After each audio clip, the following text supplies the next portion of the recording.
People with very different ideological viewpoints founded this country. They approached the American experiment hoping for different outcomes. As you know, some of them wanted to go back to what was going on in Britain. Others wanted what we call one man, one vote. Some of them wanted to keep slavery, and others wanted to abolish it. These ideas eventually converged in what we know as America's Civil War, the bloodiest war in our history. And while that war officially ended in 1865, it has continued to be litigated by each succeeding generation since then through the means of politics up into our time. For example, today we have gay, straight, pro-life, pro-choice, 1%, 99%, Black Lives Matter, All Lives Matter, saved, lost, red state, blue state. This is the difference divide. And as you know, it's expanding by the moment. Otherization, which is the minimization, denigration, and categorization of people who happen to disagree with me, has become a national habit. There is one point upon which we all agree, however. According to a recent CNN survey, 85% of us, Democrats, Republicans, and Independents, believe that our country is more divided than ever. Here's something I know for sure. This is a picture of an old woman. Now, some of you have alternative facts, and so you are seeing something different, and some of you are fair and balanced, so you see both. This is the question. How is it that two people can look at the same thing and come to two different conclusions? It was in search of an answer to that question that initially launched me into the difference divide. I was a pastor for 25 years, and in that business, we measure success by counting the number of people that sit opposite us on a Sunday morning at 11 o'clock. And in that regards, I was a failure. So I decided to start reading about how people did succeed. And I began reading war books and business books. And from war books, I learned that if you want to win, you have to study your enemy almost to the point of admiration. And from business, I learned that ultimately all paths lead to directly talking to the customer. And so I decided to apply that in my own context. And I formed my own secret shoppers and focus groups, and I paid people to come to church because I couldn't get them to come for free. And I thought, fine, come, I'll pay you to come and critique me, critique my sermon, tell me everything about it that you don't like. I was trying to get a lay of the land on the difference divide. I was trying to get a feel for the contour and the shape of them and me, or us and them, or all that we do in our lives. I wanted to take this research public, so because I knew that 85% of pastors were suffering from the same dilemma I was, and basically feeling like chronic failures. And so I decided I want to gather them together and share this information with them. Now, I don't know about you, but in our business, we have a name we call people who don't agree with us. And we call them lost. And in fact, we call them the lost. And so I was curious how the lost felt about the fact we were calling them this name. Of course, we wouldn't say this to their face because that would be rude, but we use the term quite casually behind their backs. Maybe you have, something in your domain that is similar. And so I put together an event with 500 pastors and 3 lost people. I paid them. And you can do a lot with money. It's awesome, actually. It's really cheap. It really pencils out. And so I asked these 3 lost people in front of 500 pastors these questions. Do you feel lost? No. How does it feel when we call you lost? Not good. Not good.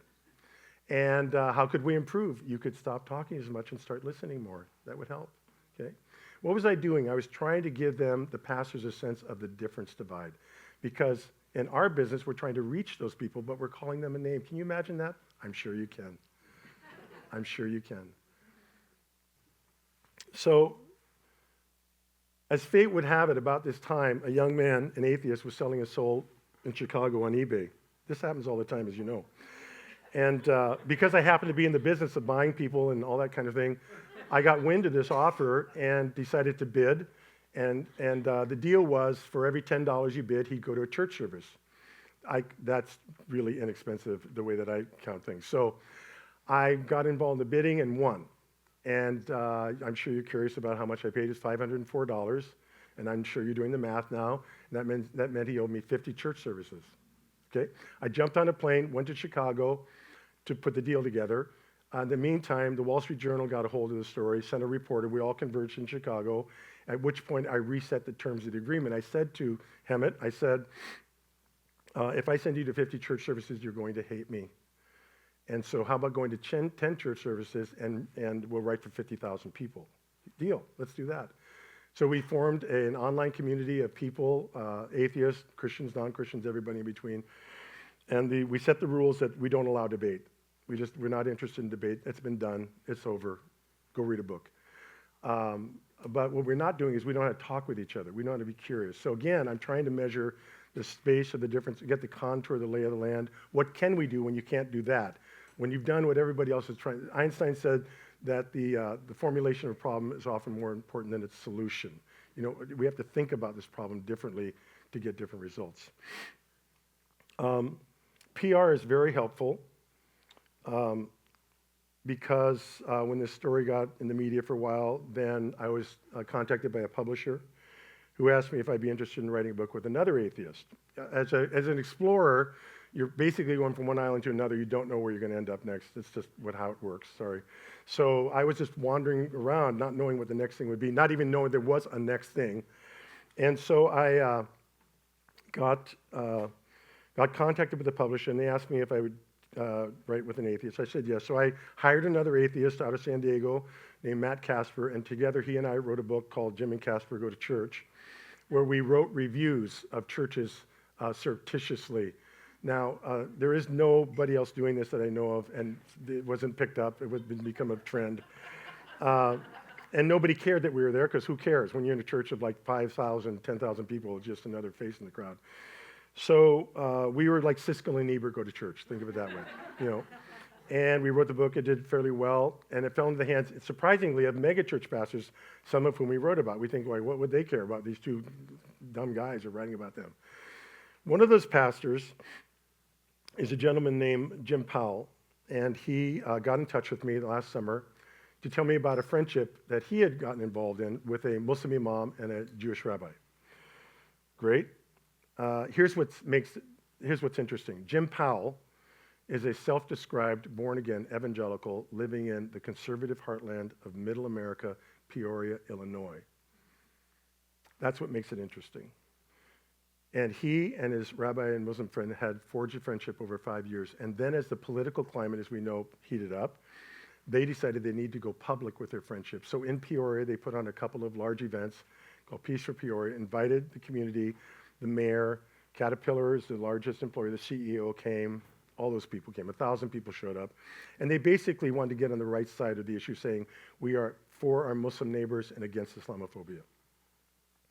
So Jim told me about this story, was interested, and wanted to know if I wanted to take the story to another level. And I said, I'd like to do that. However, it deserves more than a book. I want to produce a documentary film and a book, and I want to tour with you. And so since that time, we've actually got the film finished, the book finished. We'll be touring this year. This is the name of the book that I did, the project. It's going to be called No Joke. I've discovered there's two kinds of explorers. There's those that come back and say, you should have seen what I saw. And those that come back with a map. And when I met the Peoria Three, which is my name for them, I realized that they had become adept at crossing the difference divide, but what they lacked was a map. And for the past 15 years, I've been researching and studying people who are crossing the difference divide. And I've identified three behaviors of people who are successful at it that I call the three practices. I call them practices because I happen to believe that practicing is the only thing human beings are capable of doing. I've synthesized their behaviors down to these three practices. They practiced being unusually interested in others. That means they know how to out-listen people. They've discovered human beings are attention junkies. And if you simply don't talk, amazing things can happen. They've figured out how to stay in the room with difference. That means apparently the worst thing that could happen right now is for you to discover I voted for Trump and you voted for Hillary. Now we have to break up. why do we have to leave? Why do we have to break up? Where's that memo coming from? Why don't we stay in the room longer? Get in the room, stay in the room. And the third thing is they learned to stop comparing their best with your worst. That means instead of playing gotcha, they give ground. We decided to put these practices to the test and recently ran a group, a 3-practice group. And in that group, we asked ideological opponents to come together who differ about politics. Said, you voted for the president, I didn't. Tell us why you voted. In that group, one of the women said she voted for the president, et cetera. And I said, tell me why. Tell me how you could explain to me how you explained to your sons his crude remarks about women. She looked at the room nonplussed and said, all men are like that. Her husband was sitting right next to her. At the end of the group, it concludes with saying thank you. Say thank you to someone who helped you. She turned to the group and said, I want to thank you because I've never been in a group before where I felt heard. Agreement is overrated. It simply lacks the elasticity to stretch and span the difference divide. Dialogue, discussion are helpful, but they cannot bear under the crushing weight of difference that's coming down on us. They simply cannot do it alone. None of these can bear under that weight. We need to find a way to help people cross the difference divide. As I said, I'm interested in maps. The 3 practices are a map you can use to cross the difference divide. They're portable, they're adaptable, and they will help you get from one end of the divide to the other. This is how the Civil War I mentioned ended. Robert E. Lee, the losing general, said to the winning president, I surrendered as much to Lincoln's kindness as Grant's guns. Thank you.